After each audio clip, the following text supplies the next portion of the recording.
भ्राता कुशाध्वज, अयोध्या नरेश के विशेष स्वागत का प्रबंध किया जाए। क्षमा महाराज, आपकी पुत्री का त्याग करने वाले का कैसा स्वागत सत्कार, कैसा स्वागत सत्कार।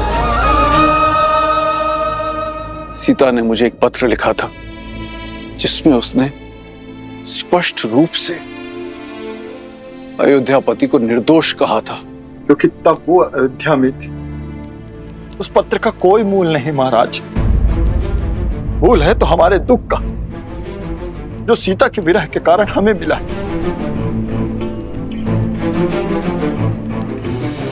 और आप सबको क्या लगता है कि उस विरह की चोट स्वयं राम ने नहीं सही होगी? कदाचित आप सब नहीं जानते, किंतु मैं अपने जमाता को, उनके धर्म को, उनके त्याग को भली भांति जानता हूं। राजा महाराजाओं की अनेक पत्नियां रखने की प्रथा है कौशल राज में, किंतु इतने वर्ष बीत जाने के पश्चात भी क्यों उन्होंने दूसरा विवाह नहीं किया? क्यों अयोध्या की महारानी का सिंहासन अभी तक रिक्त है? कभी आपने सोचा? क्योंकि राम कोई साधारण व्यक्ति नहीं है। आज नहीं तो कल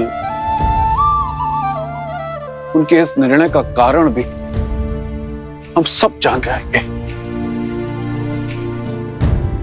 किंतु इस समय सर्वप्रथम हमें उनके स्वागत की तैयारियां करनी चाहिए।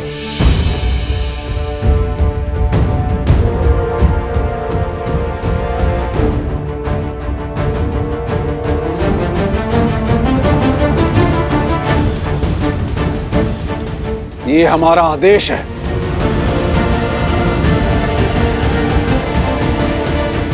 जो आज्ञा।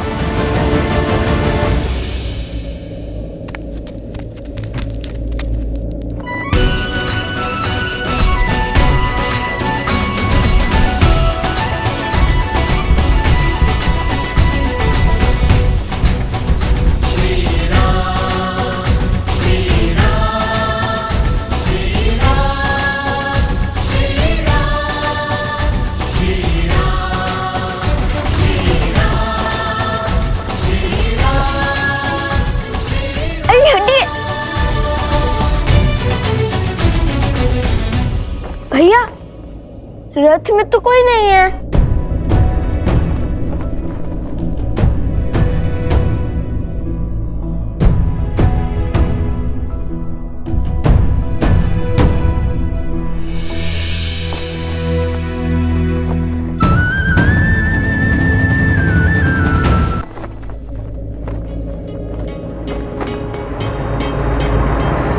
मिथिला नरेश की जय हो। मैं जानता हूं महाराज, आप श्री राम की बाट जो रहे थे, किंतु प्रभु की इच्छा कुछ और थी।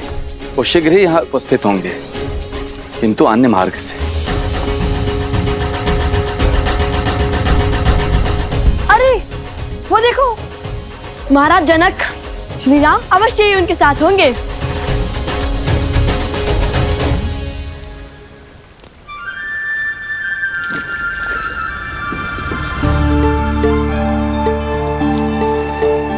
लगता है इस मार्ग से बीती कोई स्मृति जुड़ी है। हाँ हनुमान, ये वही मार्ग है जहां से गुरु विश्वामित्र हमें अयोध्या से मिथिला लेकर आए थे।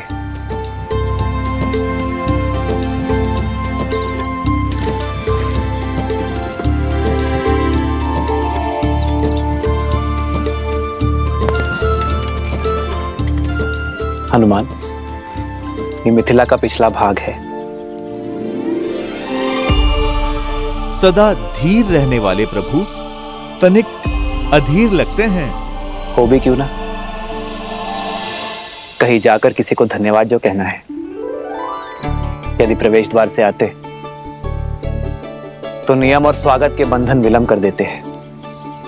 मैं मिथिला में सर्वप्रथम किसी और के दर्शन का अभिलाषी। ऐसा कौन सा स्थान है जहां जाने के लिए आप इतने आतुर हैं।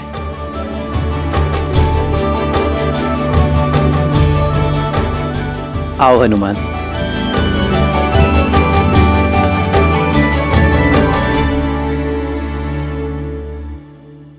ये रहा महाराज जनक का प्रवास। तुम्हें कैसे पता कि ये राजमहल है? किसी राजा के महल सा लगता तो नहीं। क्योंकि महाराज जनक महाराज से पहले एक ज्ञानी और एक पंडित हैं, और ज्ञान के पुजारी सामान्य जीवन जीते हैं। और हमारी माता ने भी महल का यही वर्णन दिया था।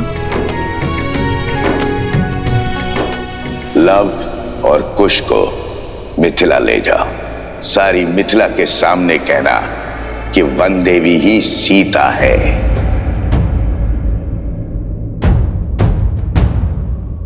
भैया, हम भीतर नहीं जा सकते। माता ने कहा था स्पर्धा से पहले महाराज से नहीं मिलना। अरे हाँ, स्पर्धा के बाद विजेता की भांति भेंट करेंगे हम महाराज जनक से।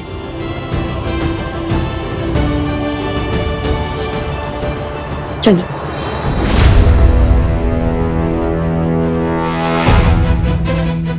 कौन हो तुम और हमें देखकर मुड़े क्यों? और ये महाराजा जनक का तुनीर तुम्हारे पास क्या कर रहा है? महाराज जनक ने हमें स्वयं दिया था जब हम राक्षसों से युद्ध कर रहे थे, और इसे ही तो लौटाने हम मिथिला आए हैं। मूर्ख समझते हो? अवश्य ही ये तुनीर तुमने चुराया है। चलो महाराज के पास ले चलते हैं इन्हें। सावधान, वेशभूषा से कभी भी किसी का आकलन नहीं करते हैं। रावण ने भी श्री राम को एक वनवासी समझ के यही भूल की थी।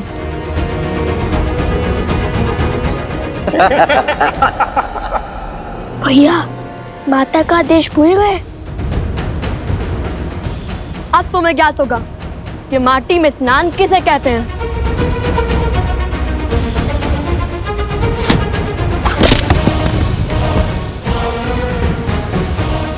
भागो भैया।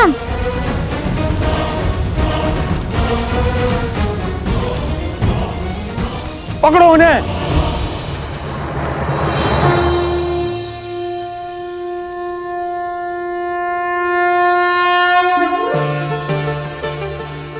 माता, मैं आपसे कुछ मांगने नहीं, आपको धन्यवाद देने आया हूं। आपके इसी दिव्य मंदिर में, आप ही के छत्र छाया में मैं अपनी सीता से पहली बार मिला था। सीता को मेरे जीवन में लाने के लिए, उसे मेरी जीवन संगिनी बनाने के लिए धन्यवाद माता। सब सुख तो पा लिया मैंने, किंतु दुख केवल इस बात का है कि मेरी संतान आपके दर्शन से वंचित रह गई। किंतु मुझे पूरा विश्वास है कि शीघ्र ही वो भी आपके द्वार पर होंगे। तो ये है वो स्थान जहां आने के लिए प्रभु इतने व्याकुल थे। हनुमान, आओ निमंत्रण देने चलते हैं।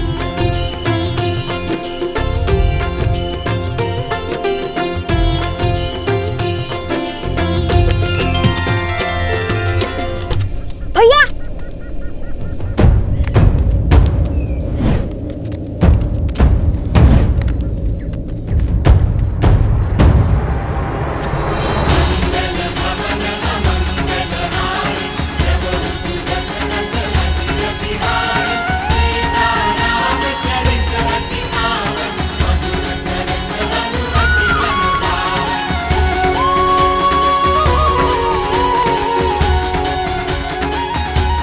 ये बालक कौन है हनुमान?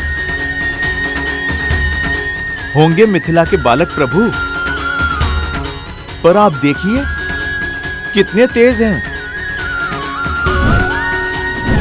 माता सीता की भूमि में जो है,